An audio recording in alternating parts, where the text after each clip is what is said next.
Buena gente, nada de volante, estamos en una nueva entrevista con este nuevo formato. Como siempre me acompaña Juan y hoy también tenemos al tocayo Juan Luis Casalla en esta entrevista, a su vez charla distendida. Pero lo que vamos a empezar haciendo es darte un regalo, Juan. Bueno, que muy estos bien. son unos stickers que nos mandaron la gente de Stickers Salmon. Lo pueden seguir en Instagram, consultar precios y está el post de sorteo. Y sos el primer entrevistado presencial que se lleva un sticker. Muy amable. Para el mate o para el que quiera. El auto. Va derecho al termo. Va derecho al terreno. Profesor de historia. Profesor de historia. ¿Hace cuántos años ya? Buah. Recordarlo me asusta un poco. ¿Perdió la cuenta? ¿O prefiere no contar? Sí, las dos cosas. Pero hace 37 años. Empecé a los 20 años, tengo 57. Y empecé acá, empecé en 33. Los primeros años fueron acá.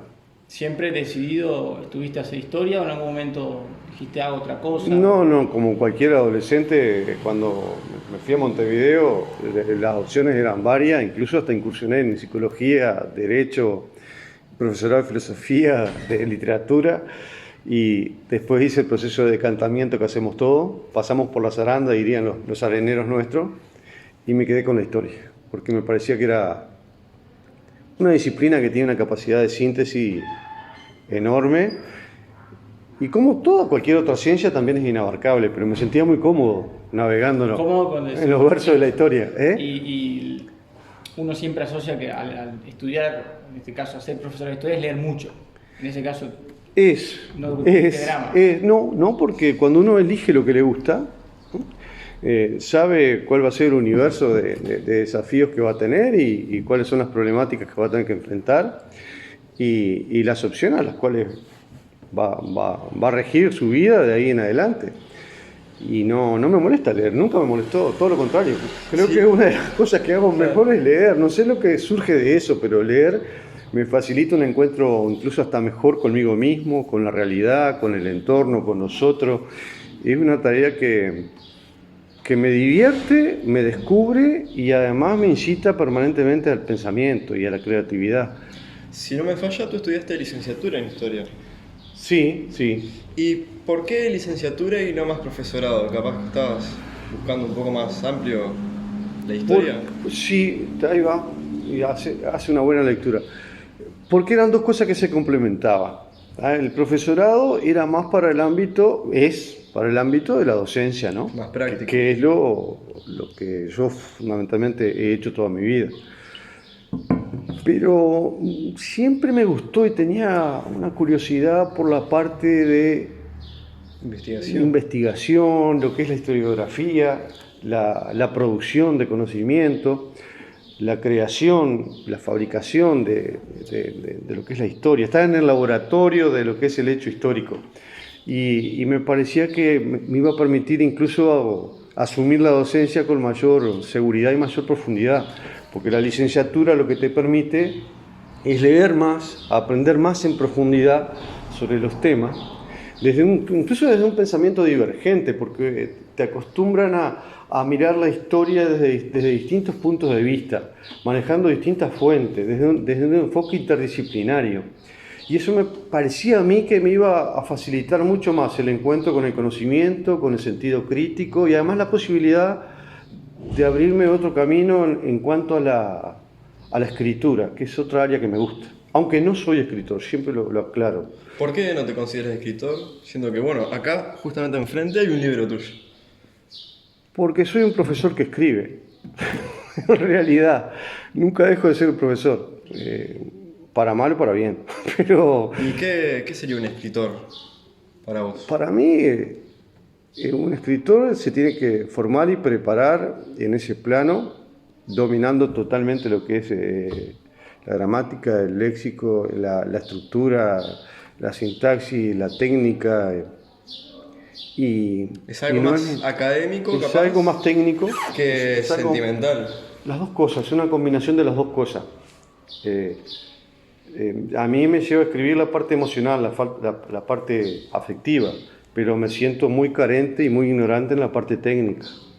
Por eso no me animo a definirme como escritor. No lo soy, de hecho. Claro. Vuelvo a decir, en mis libros tengo la misma torpeza que en mis clases. Naturalidad, como quien dice. Quizá, sí. Pues yo también he escuchado la típica de no soy escritor porque yo escribo porque me pagan o porque tengo algo interesante que contar, pero no porque lo sientan. Eso es una buena pregunta, un buen dilema el que acaba de plantear. No, en mi caso es porque lo siento. Entonces yo al menos lo consideraría un escritor. Bueno, le agradezco, porque lo siento. Cada cosa que escribo es porque necesito transmitir algo. Dejar una huella. No, quizá reunir las piecitas de un rompecabezas que me ayudan a conocerme mejor a mí mismo, que me ayudan Para vos la historia es a un conocer incluso la rompecabezas. realidad. ¿Cómo? Para vos la historia es un rompecabezas. Es ilimitado. Afortunadamente, ¿no? Claro. Porque son piezas que la vida mortal no te permite llegar a ellas nunca. Cada certeza que uno cree que tiene es el alimento y el abrigo de 1000 preguntas. Por lo tanto, nunca llegás a un puerto. La historia, de alguna manera, es una condena a navegar permanentemente. Y a su vez, saco la palabra condena, es una bendición también. Porque me parece que en el andar está la El viaje verdadera que nunca esencia, termina. ¿no? de lo que es la vida, ¿no? Más Y ahí importante el nunca- camino que... Yo creo que sí, final. creo que sí. ¿Nunca dudaste ahí de profesor de literatura, profesor de historia, o lo del escribir o el tema de libros fue algo como que surgió después? No dudé, no dudé porque la historia siempre fue muy cercana a mí. ¿Por qué? Bueno, usted sería un buen psicólogo, porque sí, me está haciendo llegar a quizá un tema que no he hablado mucho. Introspección. Sí, Podemos hacer la primicia de Juan Casalla. no creo que le interese a mucha gente, pero a Como ustedes te que los quiera. aprecio, sí, se lo voy a contar quizá. Quizá no saco el quizá, lo vamos a hacer. Mire, todos somos fruto del contexto, del lugar donde uno nace, de las personas que uno conoce. Y me parece que a partir de ahí uno se va construyendo a medida que va recibiendo estímulos o no, a través de los desafíos, a través de los problemas, a través de los sueños, pero siempre en contacto e interactuando, ¿no? Con otros y con la realidad. Y yo crecí en la dictadura. ¿Ah?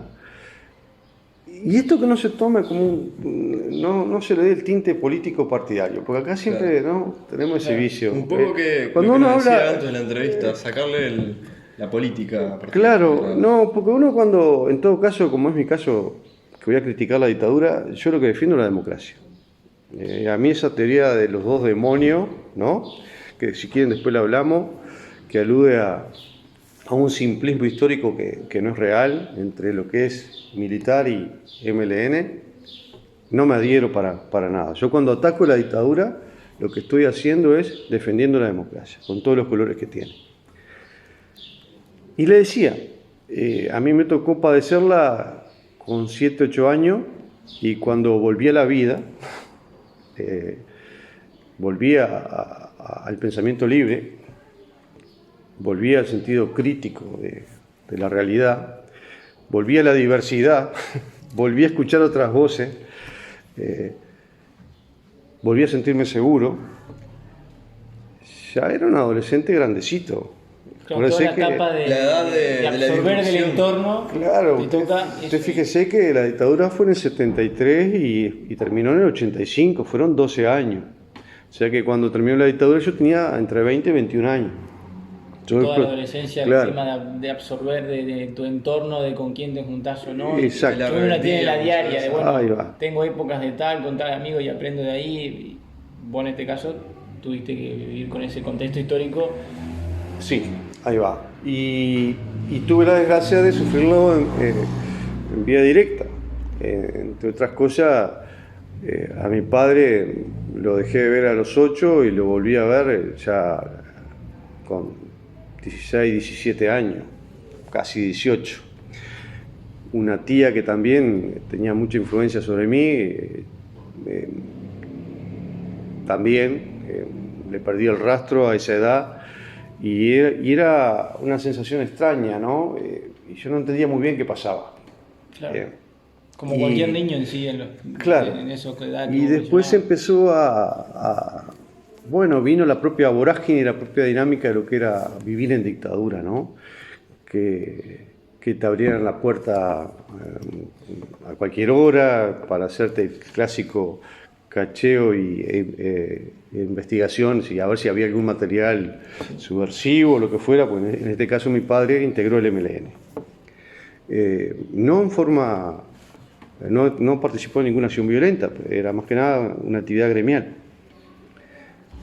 Pero eso a su vez, como ustedes recuerdan, que en la dictadura se caracterizaba a la población en A, B y C, ya por el hecho de ser hijo de, ya pasaba a ser un subversivo más.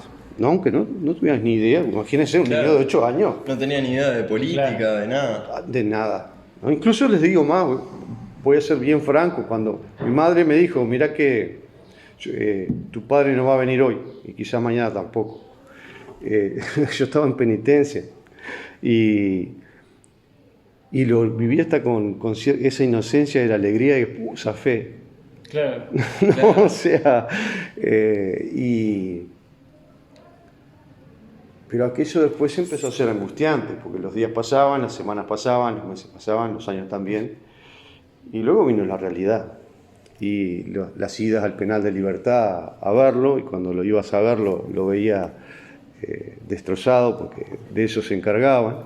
O sea, y esa sensación de inseguridad y de miedo latente, ¿no? Y de situaciones duras que algunas no conviene ni comentar, pero que uno las vivió, me hicieron como ir generando un bloqueo de mi pasado. Claro. ¿No? Como una fragmentación de la memoria, ¿no? A veces la memoria juega en forma selectiva, ¿no? Y el olvido juega parte importante en ese proceso. Y cuando terminó el ciclo oscuro de la dictadura, que insisto, afectó a todos los uruguayos por igual, acá no hay patrimonio del dolor ni de izquierda ni de derecha. Por eso digo, cuando uno ataca la dictadura defiende la democracia. Claro. Yo recuerdo que me sentí en la obligación de empezar a recuperar esos retazos de memoria perdidos. Y ahí fue que jugó un rol importante, y ahí fue que descubrí el valor de la historia. Claro. Como un proceso de volver hacia atrás, pero no para volver hacia atrás por el mero ejercicio de regodearse con el pasado y olvidarse del presente, no, al revés, para estar mucho más firme, mucho más seguro, mucho más consciente y mucho más sensible, en la medida de las posibilidades, en el presente. Un poco de conocer el pasado para entender el presente. Es eso. Es para que la historia no tiene otro sentido que no sea ese. ¿Eso significa la historia para vos? Para mí sí, para mí es comprender el presente.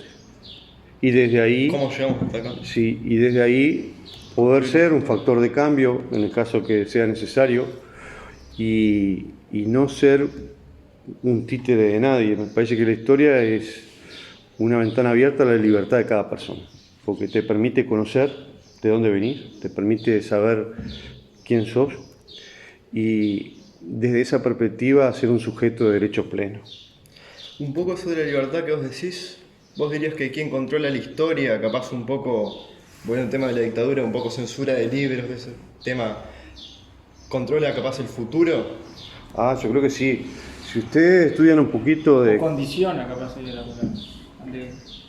Las dos cosas. Si ustedes estudian la historia se dan cuenta que los grandes procesos dictatoriales a lo largo de toda la historia de la humanidad, ¿no? Por ejemplo, consideremos para tener un caso puntual, el nazismo en Alemania. Yo recuerdo que un mano derecha, un lugarteniente de Hitler, decía que cuando él escuchaba la palabra cultura, manoteaba la pistola.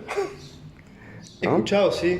Lo primero que ataca un dictador es la cabeza, es el pensamiento, se alimenta de la ignorancia.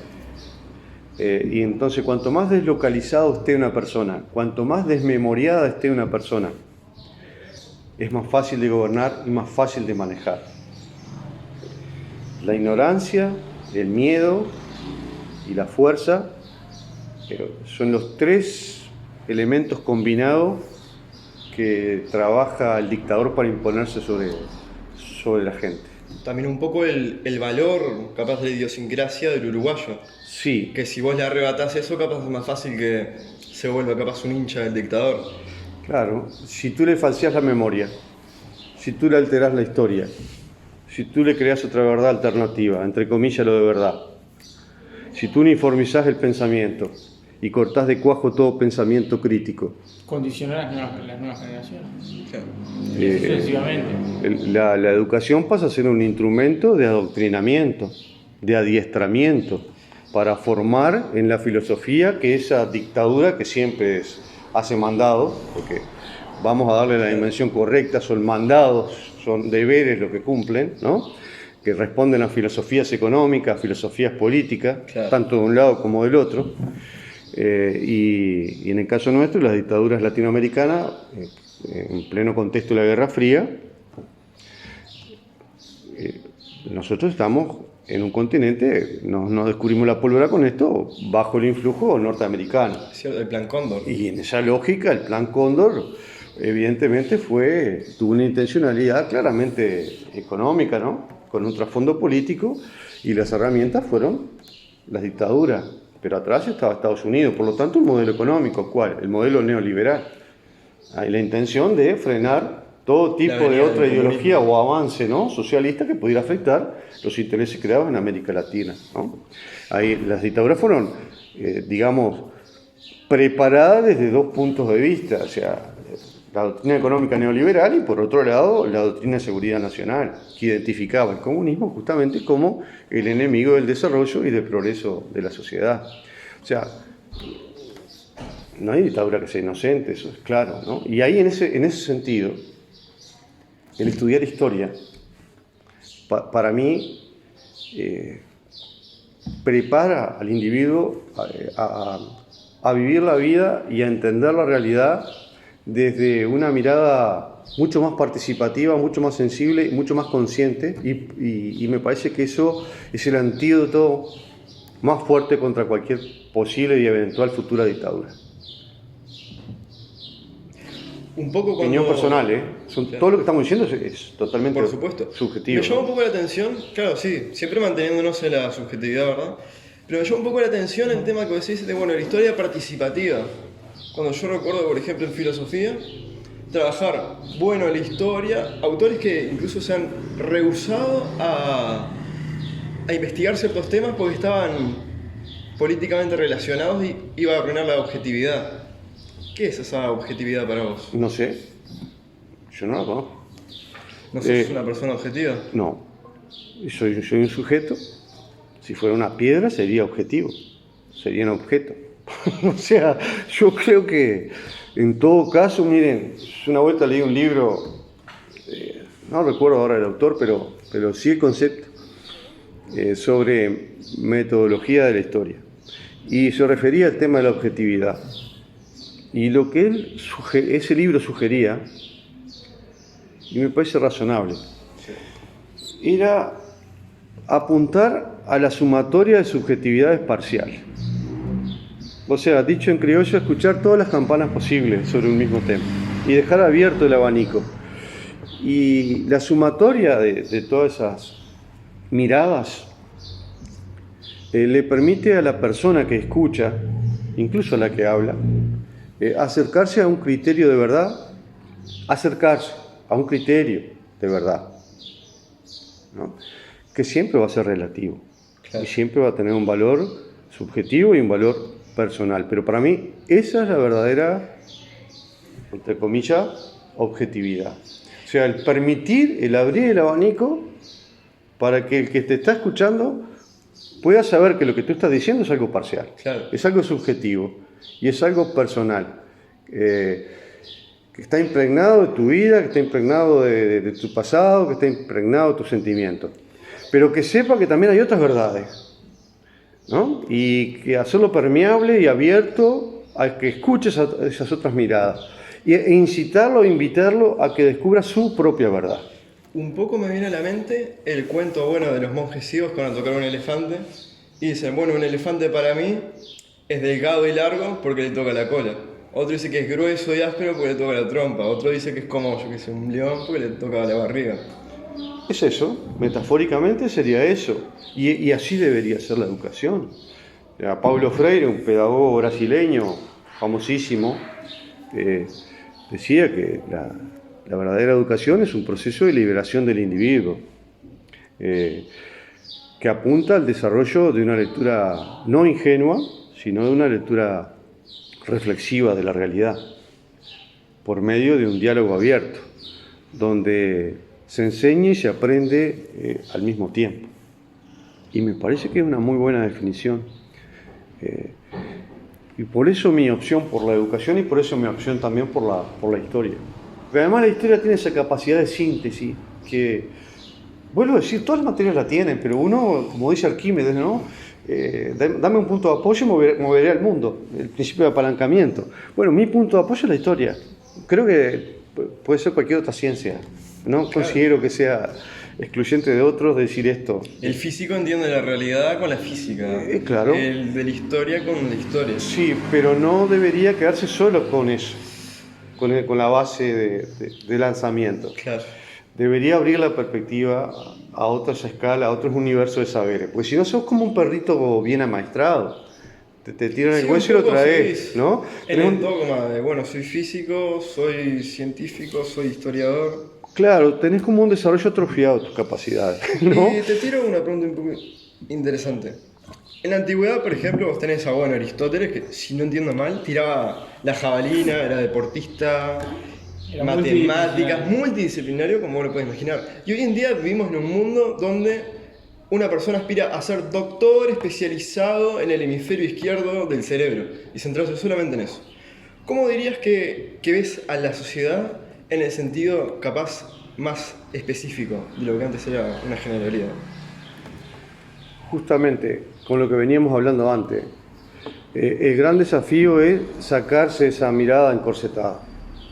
O sea, porque vuelvo a decir, el tener una base de apoyo no te inhibe de apuntar a una visión universal de la vida, a una visión integrada del conocimiento, a una lectura multidisciplinaria del saber.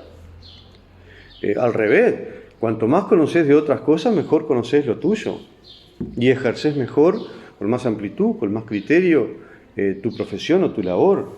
¿Qué le quita a un médico, por ejemplo, saber literatura?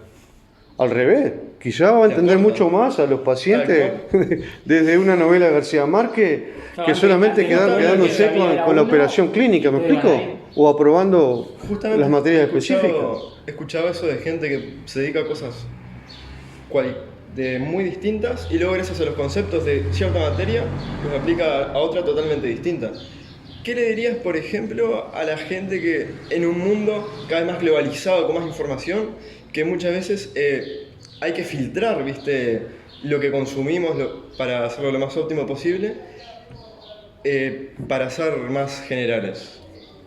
Y primero que no pierdan su identidad, ¿tá? Porque como tú lo dijiste, hoy vivimos un mundo globalizado, pero esa globalización, la palabra es tramposa, porque uno, cuando dice globalización, uno diría, bueno, es una cosa buena entonces, porque, pero la pregunta es, ¿qué es lo que se globaliza?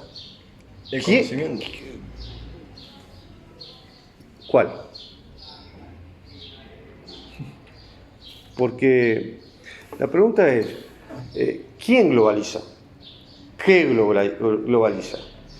Y nosotros vivimos una globalización principalmente determinada por un centro de interés económico, ¿no? El capital, los bienes, las mercaderías pueden circular libremente en el mundo. Sin embargo, las personas no. Hay muros que separan países. Hay miles de trabas que frenan la circulación de una persona de un lado al otro. Sin embargo, yo voy aquí en este momento, puedo apretar un botón y mandar el dinero que yo quiera a Tailandia, ¿no? O comprar por Pero capaz que vos no podés entrar a China y tu paquete. Quizás, ¿no? A su vez, Con la cultura pasa lo mismo. ¿Qué es lo que se globaliza en realidad? Yo creo que hay como un patrón cultural impuesto que tiende a uniformizar una cultura en función de un modo de vida que no es el nuestro, la famosa frase aquella American Way of Life, ¿no? La forma de vida americana. No es solo un eslogan, es una realidad. Yo no te voy a mentir. Yo cuando iba a la escuela miraba muchos dibujitos, como todos mis compañeros. Entonces entre mis compañeros sabíamos que el 4 de julio era el día de la independencia de Estados Unidos por los dibujitos, pero realmente no sabía qué día era la independencia de mi país. Bueno, por eso te digo, o sea, ¿qué es lo que se Un poco la globaliza batalla entonces? cultural Claro. americana. Ahí Claro. por el profe de historia te fuiste a examen. Claro. No, pero ahí, por ejemplo, realidad. ahí volvemos al valor de la historia. Y volviendo a la pregunta tuya y siguiendo con la reflexión que estamos haciendo, en definitiva, esta globalización es un tanto arrogante, es un tanto demasiado uniformizante en el sentido que va barriendo lo que son las diversidades y las culturas locales.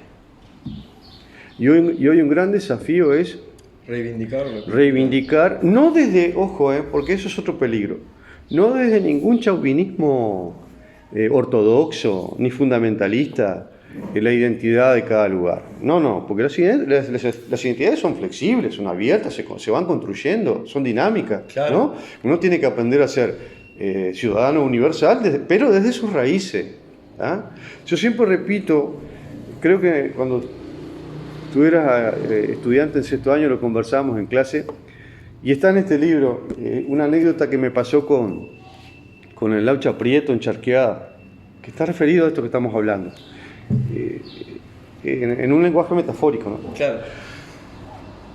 El Laucha contaba, mientras vivió como 10 años en Charqueada, a 2 cuadras del río Cebollatí, que había un hombre viejo, juventud acumulada, digamos, que pasaba 2x3 por el frente de su casa, arriba de un caballo, montado en un caballo, pero al revés, dándole la espalda a la cabeza al caballo, ¿no?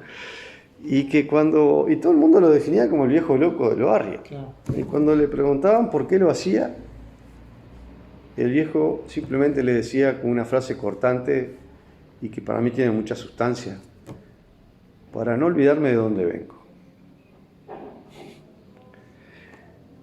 Ese es uno de los grandes problemas hoy de la globalización, que tiende al desarraigo, que tiende a la deslocalización y que tiende a la pérdida de quienes somos. Y como tú decís, a veces corres el riesgo de ser forastero en tu propio país, porque no conoces dónde vivís, no conoces de dónde venís, no conoces tus raíces. Y sin embargo conoces mucho más lo que viene de otro lado, ¿no? En un clásico proceso de alienación, ¿no? Cuando dejas de pensar por tu propia lógica e incorporar los valores del otro como propio. Eso es peligrosísimo. Yo creo que uno tiene que, así como tiene que ser abierto y permeable y entender que la diversidad es la madre del verdadero saber, para mí, aunque es más cómodo vivir con una sola verdad, con una sola realidad, con una sola idea, mucho más cómodo, ¿no? En la zona de confort, bueno. Bueno, sí, claro. Pero el tema es que la vida verdaderamente no es una zona de confort. Volviendo al tema de educación, no, simplemente te iba a decir que me parece que está bueno reforzar quiénes somos, pero no, insisto en eso, no desde una mirada igualmente obtusa, ¿no? Como la típica, el conservadurismo. Claro. Contra capaz. Claro, esto no es yo contra los otros. O sea, el conocer quién soy no significa que me haga mejor que otro. Claro. ¿Me explico? Ni peor. Significa conocerme, nada más. Y apreciar quién soy. Y a partir de ahí, de esa mirada, yo puedo comprender quizás mejor a otros que tienen otras miradas, ¿no? Que son tan importantes como las tuyas. Pero no olvidarte quién sos. Pero no desde un nivel jerárquico o de poder. De mi cultura, ¿no? Mejor que la tuya. No en niveles de subordinación o de poder o de dependencia, sino simplemente desde una necesidad de no perderte en lo que es la realidad cósmica y tener los pies claros de cuáles son tus nutrientes y tus raíces pero con la misma necesidad de conocer también otras raíces y otros nutrientes, con el mismo nivel de respeto. ¿Y para vos, cómo podríamos convivir, capaz de una globalización, con culturas más diversas, sin que se pisen unas a otras? Y entre otras cosas cambiando la lógica que impone la globalización, porque hoy tenemos un orden internacional que es criminal, ¿no? Porque la riqueza no se globaliza, la liberación no se globaliza, la justicia no se globaliza, la igualdad de oportunidades no se globaliza, los derechos humanos están escritos, pero no se globalizan, ¿no? La paz no se globaliza. La típica no interferencia entre los asuntos de unos países. Bueno, Hasta ahí. claro, el alimento no se globaliza, sino una cuarta parte de la humanidad no estaría muriéndose de hambre en este momento. En este segundo que estamos hablando hay gente que se está muriendo de hambre y otra que se está muriendo por enfermedades que pueden ser curables. Entonces, me parece que el gran desafío es cambiar esa lógica que existe hoy, que todo lo supedita al interés de unos pocos, mientras otros padecen una enorme miseria. Lo primero es eso, cambiar la lógica mundial. No trabajar siempre en una lógica de mercado, en una lógica de ganancia, que está respaldada por una lógica militar. Y pasar quizá de una vez por todas en algún momento a tener una lógica de gestión humana, donde el centro de gestión no sea el bolsillo, a través de un campo de batalla, sino que sea el hombre y mejorar la calidad de vida de la gente.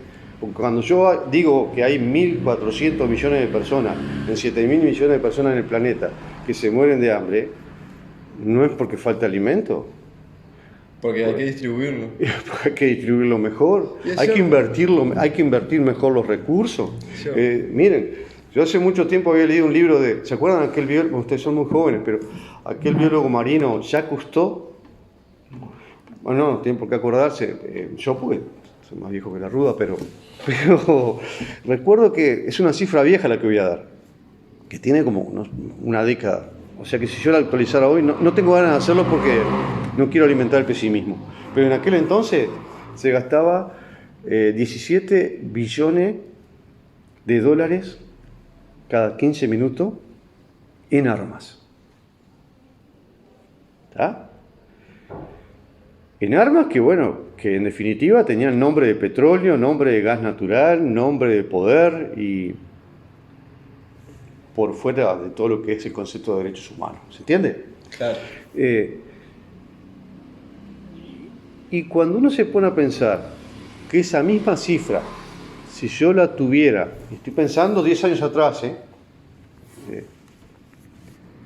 al año, no cada 15 días, si no la gastara para matar, si no la gastara para dominar, ¿Cuánto haces con eso?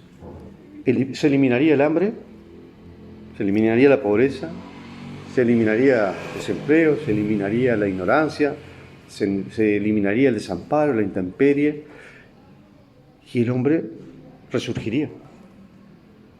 Como aquel poema de Pablo Neruda, ¿no? Finalmente, por más que corten las flores, la primavera resurge, ¿no? Es inexorable. Yo confío en eso, en que alguna vez haya una primavera, pero humana, y que cambie esta lógica cruel que domina el mundo, que al decir de Eduardo Galeano, y lo comparto, es un orden verdaderamente criminal. No puede ser que un país se permita el lujo de tener gente que se le muera de hambre teniendo alimento. Los países que más padecen el hambre son aquellos grandes productores y exportadores de alimentos, no les parece una contradicción. Los países que tienen más riqueza del mundo tienen la gente más pobre del mundo, otra contradicción. América Latina y África son los países más desiguales del mundo. Y sin embargo el mundo funciona por ellos. Con recursos. ¿No? Y la gente padece tener esa riqueza, es esclavo de su riqueza. Pongamos por caso, yo que sé, simplemente hoy no podemos pensar en un mundo sin coltán, ¿no? El coltán es la base de la fibra óptica. Estos celulares, toda esta tecnología que hoy mueve las comunicaciones, los transportes y la vida, es gracias al coltán. O sea que se supone que es la riqueza quizá la más importante hoy del planeta, en este crecimiento exponencial de todo lo que es la tecnología informática. Bueno, el coltán, ¿dónde está? El 80% de la producción de coltán. En el Congo. Y el Congo es casi una región del cuarto mundo, por los niveles de marginación que sufren, el bajo nivel de expectativa, el alto índice de mortalidad infantil. ¿Y cuál es la respuesta? Muy sencilla. Ese coltán no es de los congoleños. ¿A quién le pertenecen? A transnacionales, europeas, norteamericanas, japonesas, que a cambio de miserias, de chirolas, lucran con la miseria del congoleño, le usurpan su riqueza y en definitiva los condenan al hambre. Y unas pocas empresas internacionales cosechan los beneficios de la riqueza de los congoleños. Y eso pasa y es extrapolable a todo el tercer mundo, o sea, al 70% de la humanidad. Claro, y un poco también al vivir en un mundo muy centrado en el mercado, en el consumismo, vimos para mí muy en la subjetividad de que preferimos a veces riqueza inmaterial y subjetiva, como es el dinero, que es un papel pintado, a la riqueza natural que tiene nuestras propias tierras, y capaz que vendemos un campo o una mina a 2 pesos. Claro. ¿Se acuerdan? Yo leo mucho a un escritor fallecido no hace mucho, Eduardo Galeano, ya lo mencioné, porque tiene esa mirada tan atrapante, porque vieron que en esa suerte de microliteratura que hace, ¿no? En esa especie de prosa poética, en pocas palabras sintetiza mucho, ¿no? Y hay uno de sus libros que se llama Ventanas Abiertas. Miren que no soy promotor de Galeano por las dudas, porque estoy hablando de libros y libros y libros. Claro. Pero sí soy promotor de la lectura, de la buena lectura. Y en ese libro Ventanas Abiertas de Eduardo Galeano hay una reflexión que en lugar de utilizar la palabra reflexión, utiliza la palabra ventana, ¿no? Yo qué sé, ventana sobre la alegría, ventana sobre la felicidad, ventana sobre los colores. Y en este caso es ventana sobre el hombre de éxito. Tomemos con pinza esto que voy a decir, porque vuelvo a decir, como dije que no hay verdades absolutas, claro, no hay categorías generales, ¿no? Es la subjetividad de Galeano. Exacto. Que yo comparto. ¿No? Y él la define claramente, la imagen del éxito, a través de una serie de imágenes poéticas que transmite con pocas palabras. Él dice, cuando se refiere al hombre de éxito, es aquel que no puede mirar un cuadro, no me voy a acordar de todo, ¿no? Pero es aquel que no puede mirar un cuadro sin calcular el precio. Es aquel que no puede mirar la luna sin calcular la distancia. Es aquel que no puede mirar un árbol sin calcular la leña. Es aquel que no puede mirar a una mujer sin calcular el riesgo. Y es aquel que no puede mirar a otro hombre sin calcular la ventaja. Y eso de buscar algo siempre de lo que te decía, contra, o lo que sea. La mirada analítica sobre la vida. Sí, pero acá estaba hablando también de un concepto, de la necesidad de recuperar un concepto de hombre sujeto, no de hombre objeto, que es lo que esta globalización actual nos ha asignado. Ser mercadería, ser mano de obra u objeto de consumo. Y creo que la vida y el hombre no está destinado para eso. Hay que liberar de una vez por todas la naturaleza humana del sistema que hoy la está oprimiendo. El sistema debería adaptarse a la naturaleza humana, no a la inversa. Una moraleja de esto es, ustedes vieron la película Tiempos Modernos de Charles Chaplin, está excelente, ¿no? Excelente. Es la metáfora desde la cinematografía de lo que estamos hablando. O sea, cómo el hombre ha pasado a ser un engranaje del sistema. Y este sistema de vida no hace feliz a la gente. Deberíamos invertir la forma y los valores y los criterios por los cuales vivimos y para los cuales también subsistimos.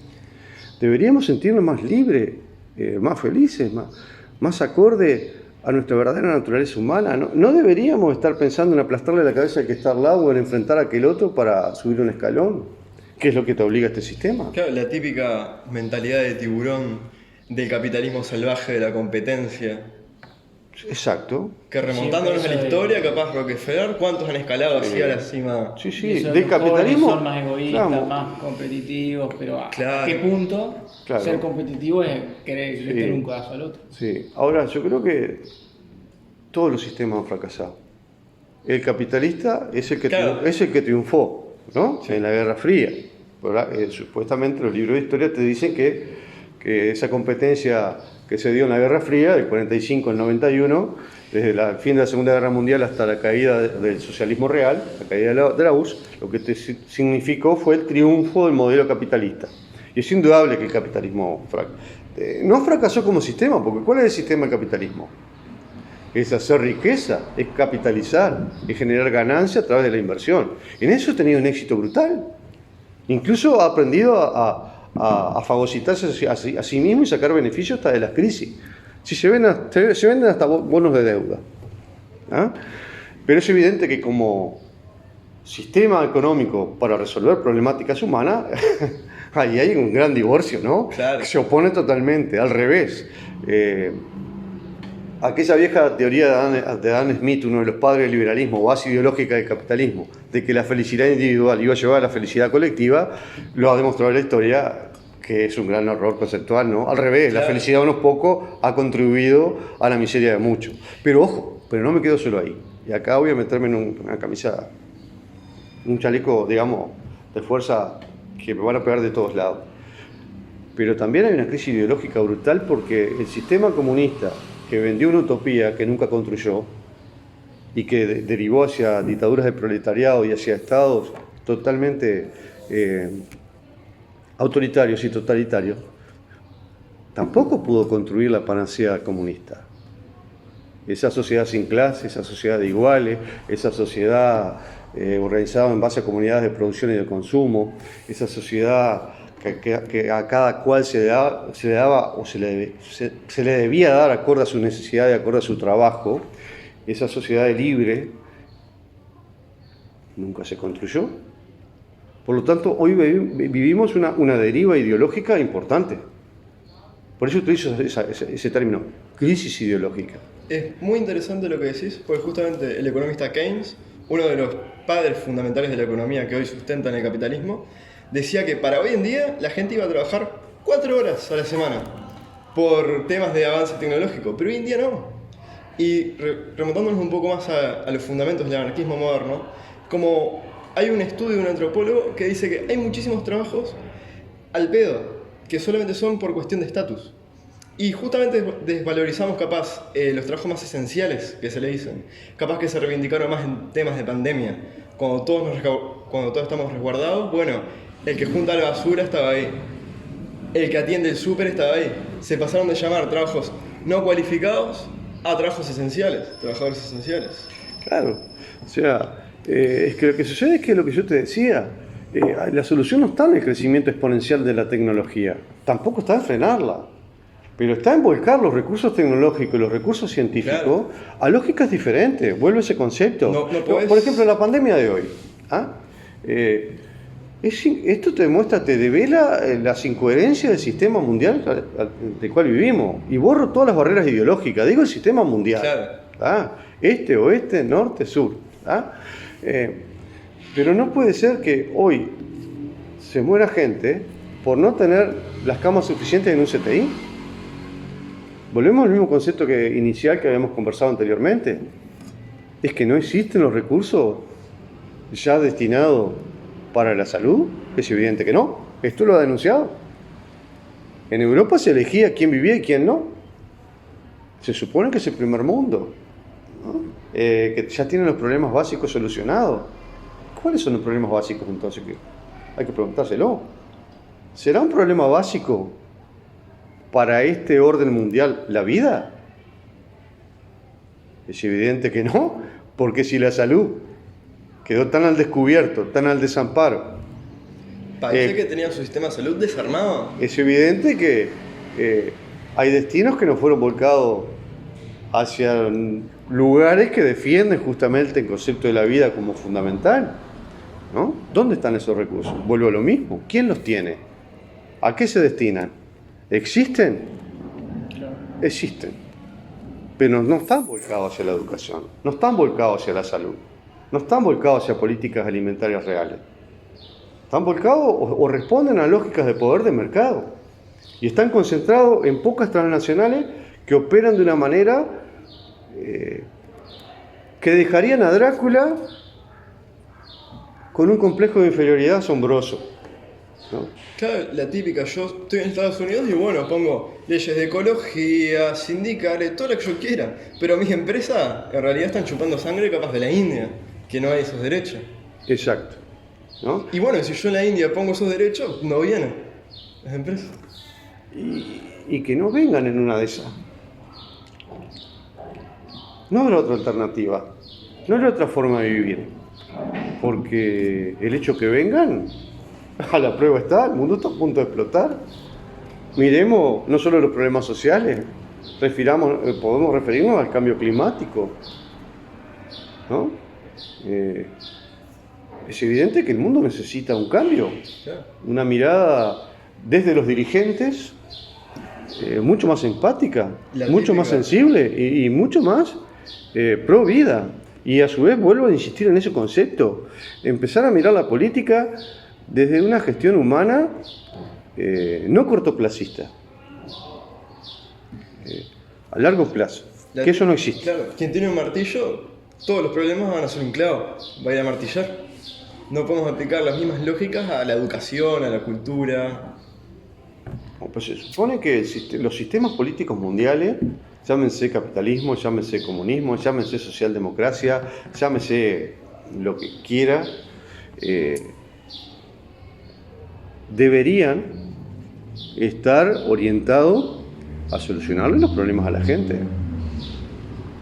¿Y ustedes creen que este mundo no está moribundo?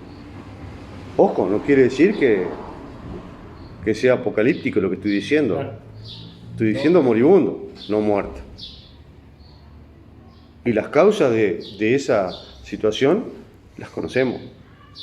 Y las posibilidades, y los recursos, los conocimientos y los medios para revertirlo los tenemos. Para combatir todas estas problemáticas que hemos mencionado. Pero hace falta otra conducción política. Que la que ha gobernado hasta ahora la historia, el planeta, ha fracasado rotundamente. La herencia de la Guerra Fría no quedó en la Guerra Fría.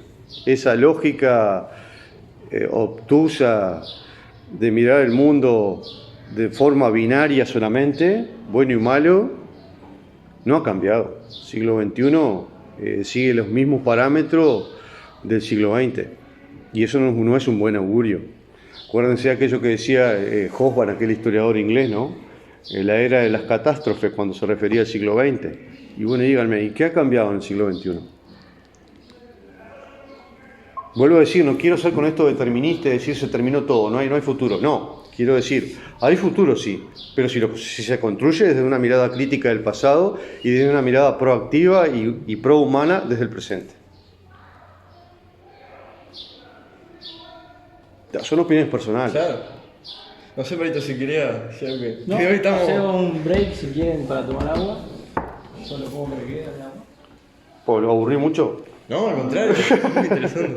En el poco tiempo que nos queda, ¿qué es para vos esa microhistoria de la que me hablas?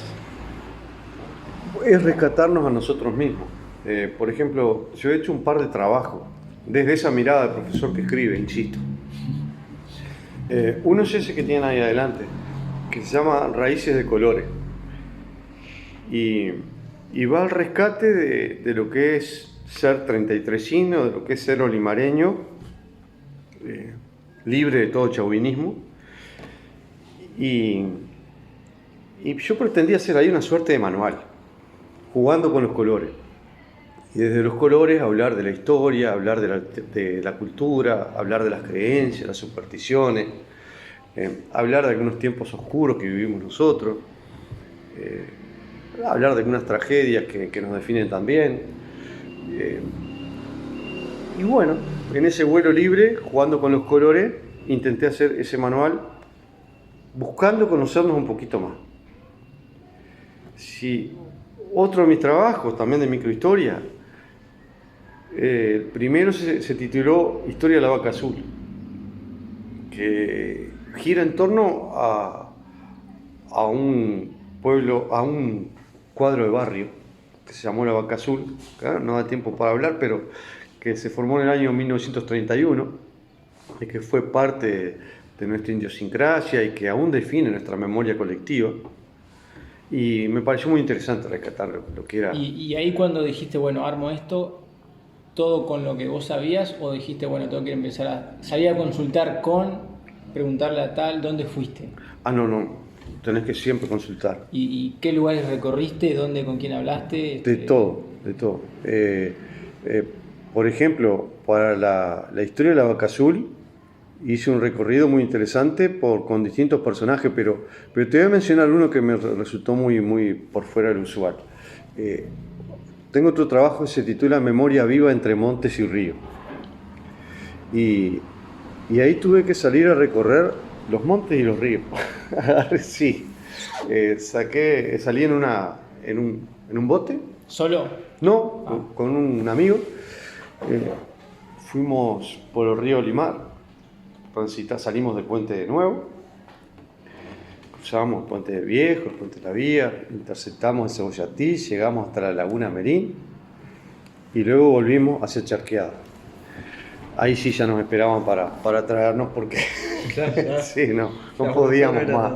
Pero, por ejemplo, esa experiencia a mí me sirvió para varias cosas. En primer lugar, como todo cosa que uno hace en la vida está asociada con su historia personal, ¿no? Como lo dije hoy. No engaño a nadie. Trato de ser lo más honesto posible. Y me acuerdo que había fallecido mi papá y mi padre era una persona muy cerrada, pero sin embargo los momentos de mayor apertura de él eran pescando a la orilla del monte y a la orilla del río con un fogón y con unos aparejos tirados ahí buscando alguna tararira voraz, ¿no? Para poder saborear. Y yo creo que inconscientemente eso fue lo que me llevó a hacer ese recorrido, o sea, a dialogar con mi padre por última vez. Pero además iba con otra intención también, no la debo desconocer, que era descubrir otra sensibilidad, de la cual siempre me había hablado mi padre, que le gustaba mucho el monte, le gustaba mucho el río, que es la cultura montaraz, y es a lo cual se refiere ese libro. ¿Qué tiene el estar ahí? Sí, y tiene encontrarse con seres humanos que son invisibles para la sociedad común. Por ejemplo, areneros, carboneros, monteadores, cazadores furtivos, imitadores de pájaros, gente que vive por fuera de lo que es nuestro estilo de vida. Yo les pongo solo una anécdota para referirme a eso. Yo recuerdo que con la gente que me encontraba hacía un espacio para charlar. En algún rincón del monte paraba el bote y charlaba con las personas que veía. Y una vuelta tuve la fortuna de charlar con una familia.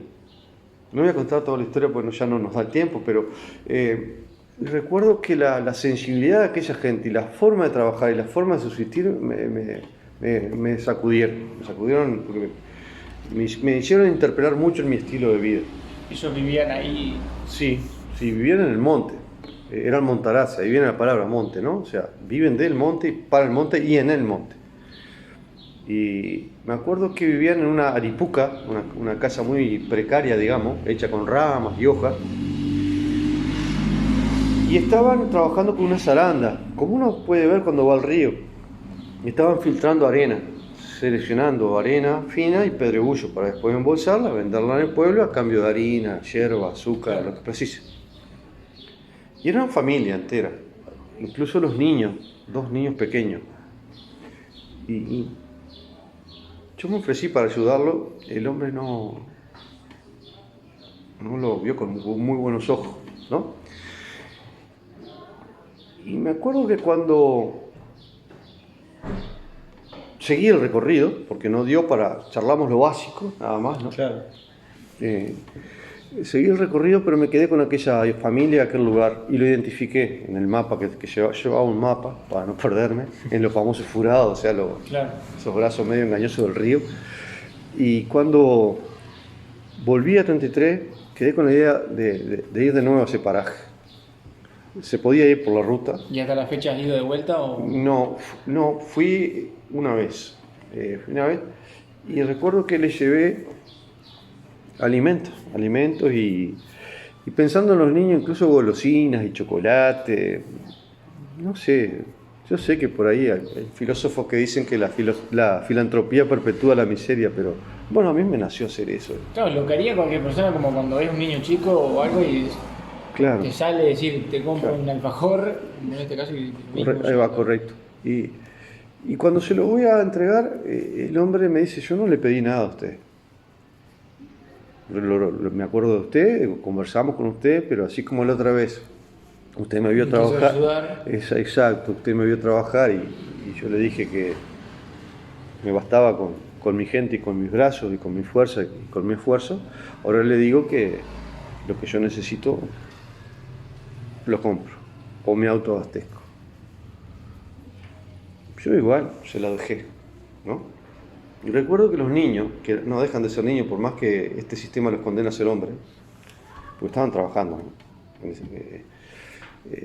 Ese mismo día seguían trabajando, o sea, seguían siendo no niños. Claro. En el fondo, una chispa tienen de niños. Claro. Y no soportaban la tentación de comerse las barras de chocolate que las vieron en la primera mirada hacia la bolsa. Y cuando se acercaron hacia mí corriendo, yo antes de volver, ¿no? Yo veía que estaban todos marrones, chastrados de dulzura, ¿no? Y no me dieron palabras, no hablaron, pero lo único que hicieron fue darme 2 bolsitas de pitanga. Y yo no entendí al principio cuál era el mensaje. Y luego atando cabo, conectándome conmigo mismo y pensando en las palabras de ese hombre, de aquella mujer, entendí.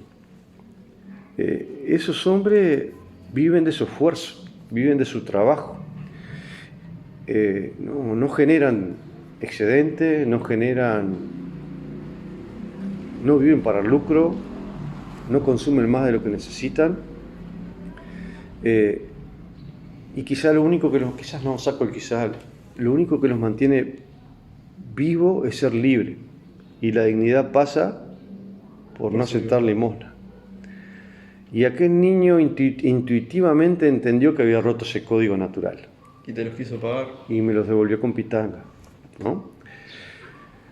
Y ahí me enseñó, me sacudió a mí en lo personal, ¿no? Me hizo mirarme de otra manera a mí. Y incluso algunas frases que hasta el día de hoy se repiten en mi memoria, con esto voy redondeando. Me acuerdo que cuando en las pocas cosas que intercambiamos con aquel hombre en Montaraz, con aquel arenero, él me dijo una frase que no me olvido hasta el día de hoy. Dijo, cuando mi padre se dejó de ver, me dijo. Frase que después, más adelante, volví a escuchar con otros Montaraces. Y hasta que saqué la conclusión de cuál era. Y la saqué después de leer un cuento de Morosoli, que se llama Andrada. Yo les sugiero que lo lean.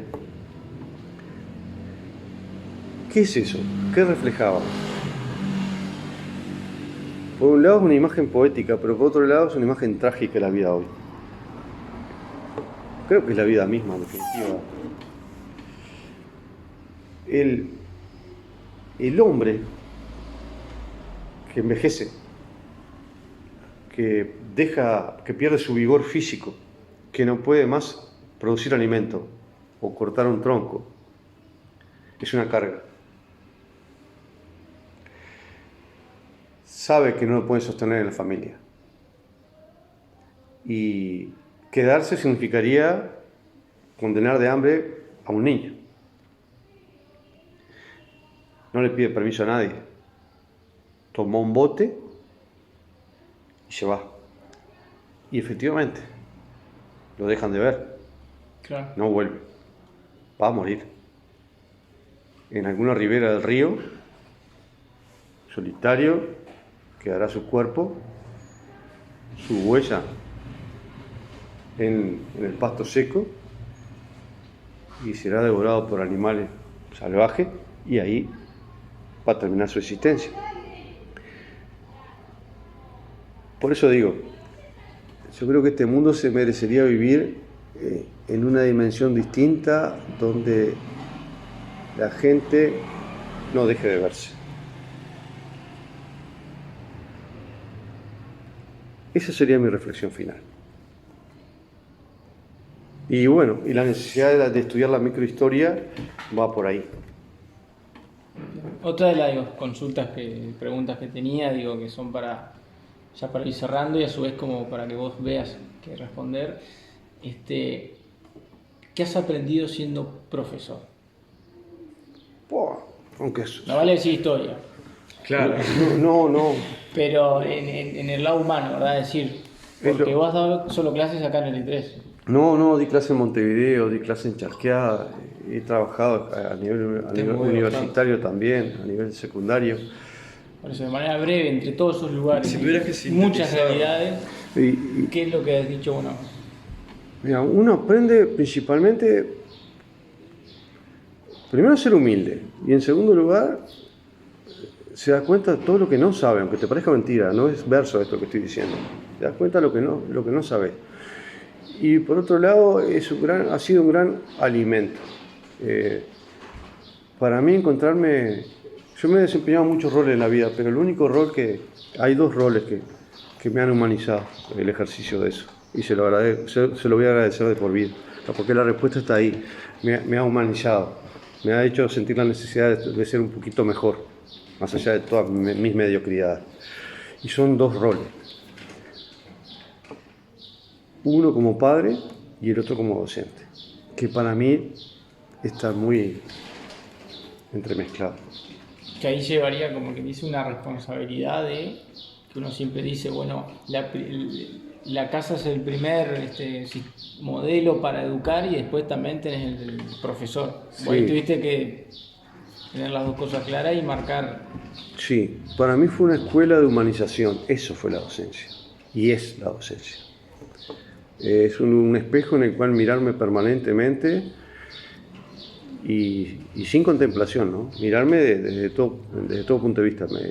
El enfrentar chiquilines o el formar chiquilines, tanto en tu rol de padre con un hijo o en tu rol de docente con un alumno, te exige una autocontemplación dura, porque combatís con todos tus fantasmas, intentás frenar todos tus miedos, intentás mitigar vuelvo a decir la palabra, mediocridades y limitaciones, y me llevo eso, o sea, ese decantamiento que me exige de mí mismo, que me plantea la necesidad de mejorar como ser humano. No quiere decir que lo logre, sí. Y eso es algo que se lo debo a los chiquilines y a mis hijos. Y algo que ha sido siempre, que nos reíamos en clase, el tema de las primeras clases, como recordaba. ¿Cómo las recordaba la primera clase, como uno decía que... Desastre. No quiere decir que las últimas sean mejores, pero son otros desastres. Horrible. Pero horrible por el miedo. Claro, eso, me refería a miedo, de nervioso, la primera... Pues hasta el día de hoy me da miedo. Y me produce mucho nervio enfrentar un salón y una clase. Le digo en serio. Pero la primera vez... Fue peor todavía. Fue peor. Claro, yo estaba entrenando acá en el río Limar. Estaba jugando en San Lorenzo. Y entrenamos en una cancha que había que cuidarse porque casi no llegábamos casi al fin de semana porque era tan desastrosa la cancha que terminábamos con los tobillos deshechos, las rodillas dislocadas, que nos acostumbrábamos a hacer pases a larga distancia y esperarlo a la pelota nada más, no podíamos movernos, era más una chacra que una cancha de fútbol. Y ahí entrenábamos de lunes a viernes, todos los mediodías. Y me acuerdo que un compañero que trabajaba en el liceo me dice: Juan, hoy hablaron de vos en el liceo. Digo, padre, ¿qué pasó? Yo era recién recibido, tenía 20 años. Dice, te van a ofrecer hora. Bueno, voy a ser sincero. ¿Un susto?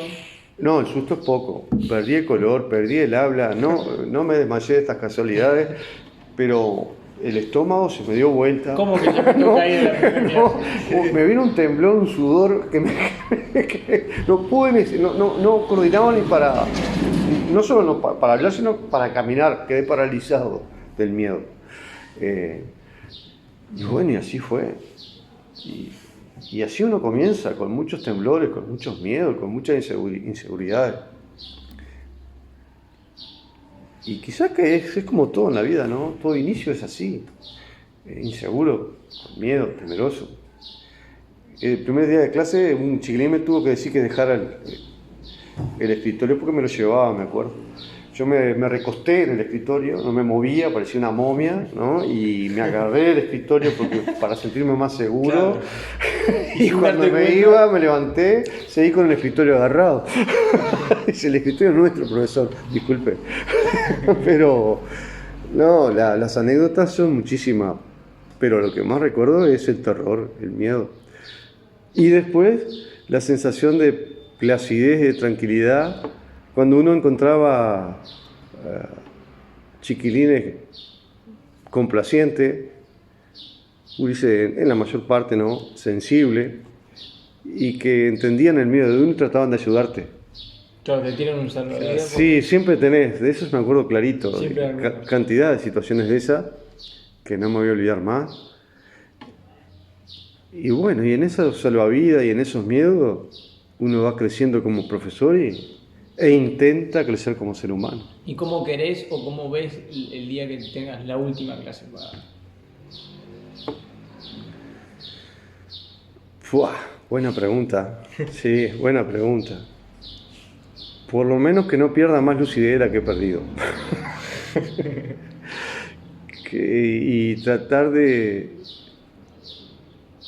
que por lo menos quede una pregunta latiendo ahí, palpitando en la cabeza de cada uno de ellos. Que eso me gustaría. Porque uno enseña mucho más dejando preguntas que intentar dando respuestas que siempre son nacimiento de nuevas preguntas. O sea, así me gustaría. Por lo menos que en esa última clase, aunque sea uno, se vaya con una pregunta que le permita, a través de la respuesta, aprender un poquito más del ejercicio de la condición humana. Eso, así me gustaría. Y el día después de eso que decís, bueno, ya no me tengo que levantar a la jornada de afronto un maletín y me voy para la clase, ¿cómo? Y ¿te angustia? Me angustia, sí, me angustia, pero sé que es inevitable porque los ciclos se cumplen, ¿no? Y hay que aprender a regenerarse y abrir otra página. Y me gustaría dedicar el poco o mucho, no sé, eso no lo decido yo, tiempo que me reste a escribir, a seguir escribiendo. Ahora nomás estoy escribiendo un trabajo que me gustaría tener más tiempo para terminarlo, que se llama Relatos Mínimos, también sobre microhistoria. ¿De qué se trata un poco la primicia para...? Son relatos de gente que para muchos son anónimos, pero que para mí son importantes que sean conocidos, que sean recuperados. Algunos vivenciales y otros no tanto. Como historias de vida, de... Por ejemplo, claro, ayer terminé un relato sobre un maestro, los recuerdos míos sobre un maestro, que para mí significó mucho, que ya falleció, no hace mucho. Idris Fernández fue un profesor de matemática y un maestro de la escuela número 1. Pero también hay otras historias. Hace poco hice un viaje hacia Europa a conocer el lugar de donde vino mi bisabuelo, que era un vasco, Ramón Elizondo, de un pueblito con el mismo nombre, ubicado en los Pirineos, allá en el norte de España, al lado de Francia, sobre un valle por el cual corre un río, el río Baztán. Y esa historia la escribí. Y a partir de ahí extendí un poco más la cosa y hablé sobre las raíces vascas y las historias de relatos de inmigrantes vascos que llegaron a 33. Que hay muchísimos. que fueron pioneros en la fundación del 33. Por ejemplo, Anselmo Basaldúa, primer maestro, Prudencio Salvarrey, un comerciante próspero, Lucas Urrutia, una figura polifacética, que dieron los primeros pasos en lo que hoy es 33. O sea que ese relato que terminó siendo, primero empezó siendo una historia familiar, hoy terminó siendo un cuento no, entre comillas, una historia sobre la inmigración vasca hacia 33. Y va por ese lado. Después hay otra gente y otros relatos que tengo pendiente. Hace una semana atrás, terminé otro que era, un amigo me pidió que escribiera la historia del padre, Carlos Favero. Ustedes sabrán que Hilario Favero fue hasta la década del 90 y desde la década del 50 el gran responsable de que nosotros tengamos un registro de imágenes riquísimo. Por ejemplo, los tres puentes, la clásica foto aérea, la sacó él. Y él fue un fotógrafo aéreo, el primero acá en 33, que vino de Italia, tiene una historia muy particular. Peleó en la Segunda Guerra Mundial. El primero fue fascista. Peleó en el frente alemán, en el norte de África y en los Balcanes, por Italia, no, bajo la época de Benito Mussolini. Pero luego fue fascista no por elección, sino por... Claro. Porque en aquel momento creer, obedecer y combatir era el eslogan generacional. No te pedían permiso. Claro, nacías para aquello, ¿no? Pero él cuando pudo, zafó y terminó siendo partisano. Combatiente de la resistencia contra el fascismo. Y luego, por la crisis económica que sobrevino a la guerra, como tantos otros miles de inmigrantes, se tomó un barco en tercera clase, cruzó el Mediterráneo, el Atlántico y recaló primero en Montevideo, luego en Punta del Este y terminó en 33. Y fundó Foto de Grandi. No fundó él, Foto de Grandi la había creado Egidio de Grandi, que era otro italiano también emigrado de Italia, del mismo pueblito de él. Ahí va, y ahí siguió la historia de la fotografía acá. Y a través del rescate de esa figura uno rescata también todo lo que es la historia visual del 33 y la evolución espacial, porque fotografiaba todo, desde casamientos, cumpleaños.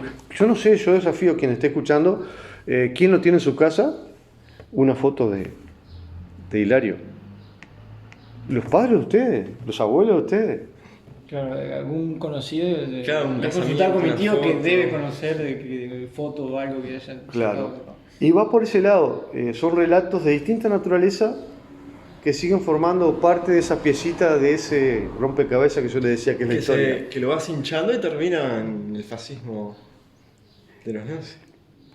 No, pero en este caso, por suerte, fue un ejemplo de resiliencia, ¿no? Como este hombre enfrentó aquella exigencia del momento, de la coyuntura histórica, logró encontrar sus ideales, resistió la tiranía, fue parte de la fuerza partisana y después reconstruyó su vida como tantos otros seres humanos en una tierra que al principio le habrá resultado hostil, supongo, ¿no? Pero supo adaptarse, reciclarse, nuevamente vincularse, nuevamente encontrar otro sentido de vida. Esa palabra resiliencia para mí es muy importante hoy. Encontrar sentido de vida permanentemente, ese es el gran desafío.